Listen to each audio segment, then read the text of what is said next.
প্রকৃতি মাঝে মাঝে এমন কিছু উপহার দেয় যা চোখে না দেখলে বিশ্বাস করা যায় না, আর একবার চোখে পড়লে হৃদয় থেকে মুছে ফেলা যায় না।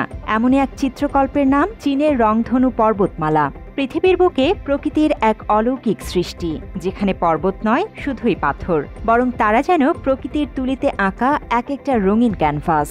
ঠিক যেন বৃষ্টির পর আকাশে দেখা রংধনু নেমে এসেছে মাটির বুক ছুঁয়ে দাঁড়িয়ে থাকার জন্য। আমরা সাধারণত পাহাড় মানেই বুঝি সবুজে মোড়া অথবা ধূসর মেটে রঙের বিশাল এক ভূখণ্ড, কিন্তু চীনের উত্তর পশ্চিমে গানসু প্রদেশের ঝাংএ অঞ্চলে এমন এক জায়গা আছে যা দেখলে আপনার এই ধারণা মুহূর্তেই ভেঙে যাবে। সেই জায়গার নাম ঝাংএ দাংজিয়া ল্যান্ডফর্ম জিওগ্রাফিক্যাল পার্ক। এ যেন প্রকৃতির হাতে আঁকা এক বিশাল জল রঙের ছবি, যেখানে 7 রঙের হালকা থেকে গাঢ় ছায়া মিশে এক অদ্ভুত ও অভাবনীয় সৌন্দর্য সৃষ্টি করেছে। এই পার্কটি শুধু একটি পাহাড় নিয়ে গঠিত নয়, এটি একগুচ্ছ রঙিন পাহাড়ের সমন্বয়। 7টি পর্বতের এমন এক পর্বতশ্রেণী যাদের গায়ে লাল, কমলা, হলুদ, সবুজ, নীল, বেগুনি ও আসমানি রঙের লাইন বা স্তর খেলে বেড়ায়। দূর থেকে দেখতে মনে হয় কেউ যেন আস্ত একটা রেইনবো মাটিতে নামিয়ে রেখেছে। প্রকৃতির তুলিতে আঁকা এই রঙিন ঢেউয়ের মতো পাহাড়গুলো এখন বিশ্বের এক অনন্য ভূতাত্ত্বিক বিস্ময় হিসেবে স্বীকৃত। উইকিপিডিয়ার তথ্য অনুযায়ী ঝাংএ দাংজিয়া ন্যাশনাল পার্কটি গানসু প্রদেশে অবস্থিত এবং এটি প্রায় 124 বর্গমাইল জায়গা জুড়ে বিস্তৃত। 2012 সালের 23 এপ্রিল এটি একটি অর্ধ জাতীয় জিও পার্ক হিসেবে স্বীকৃতি পায় এবং পরবর্তীতে 2016 সালের 16 জুন চীনের ভূমি ও সম্পদ মন্ত্রণালয় এটিকে ন্যাশনাল জিও পার্ক হিসেবে ঘোষণা করে। এই রঙিন শিলার পার্কটি বিখ্যাত হয় আরও অনেক আগে। 2005 সালে চীনের 34টি প্রধান গণমাধ্যম এই স্থাপনাকে দেশের সবচেয়ে সুন্দর ল্যান্ডফর্মগুলোর একটি হিসেবে স্বীকৃতি দেয়। 2009 সালে চাইনিজ ন্যাশনাল জিওগ্রাফি ম্যাগাজিন এটিকে 6টি সর্বাধিক আকর্ষণীয় ভূপ্রাকৃতিক সৌন্দর্যের মধ্যে স্থান দেয়। সেই থেকেই পর্যটকদের জন্য এটি হয়ে ওঠে এক স্বপ্নের গন্তব্য। দেশি হোক বা বিদেশি, রংধনু পাহাড়ের টানে সবাই ছুটে আসে। কিন্তু এই পাহাড়গুলোর জন্ম কিভাবে?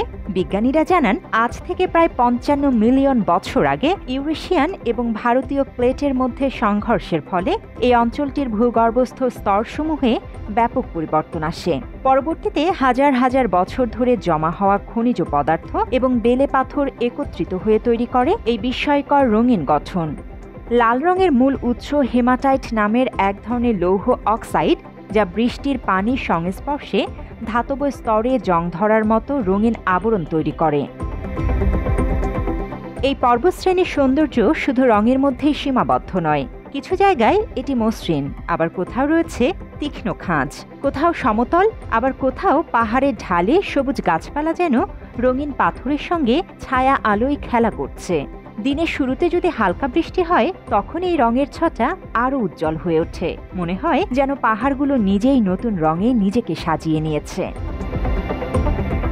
সুন্দরতম দৃশ্য পেতে হলে আপনাকে যেতে হবে ঠিক জুন থেকে সেপ্টেম্বরের মাঝামাঝি সময়কালে। তখন সূর্যের আলো এবং হালকা বৃষ্টির মিশেলে প্রকৃতি যেন নিজেকে খুলে দেয় পর্যটকদের চোখের সামনে। পার্কে ট্যুরিস্ট বাসের প্রবেশ নিষিদ্ধ হলেও পার্ক কর্তৃপক্ষের নিজস্ব গাড়িতে করে পর্যটকরা ভেতরের বিভিন্ন সাইট ভিউ উপভোগ করতে পারেন।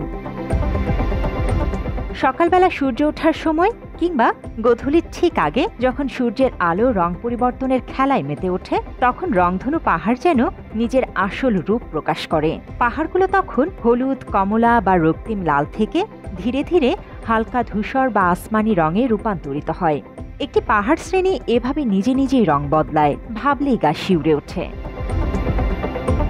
এই দৃশ্য দেখলে মনে হয় প্রকৃতি যেন নিজ হাতে রঙের তুলি দিয়ে এক বিশাল ক্যানভাস এঁকে রেখেছে, যেন রুক্ষ মাটির শরীরে রঙের চাদর মুড়ে রেখেছে আপন মেজাজে।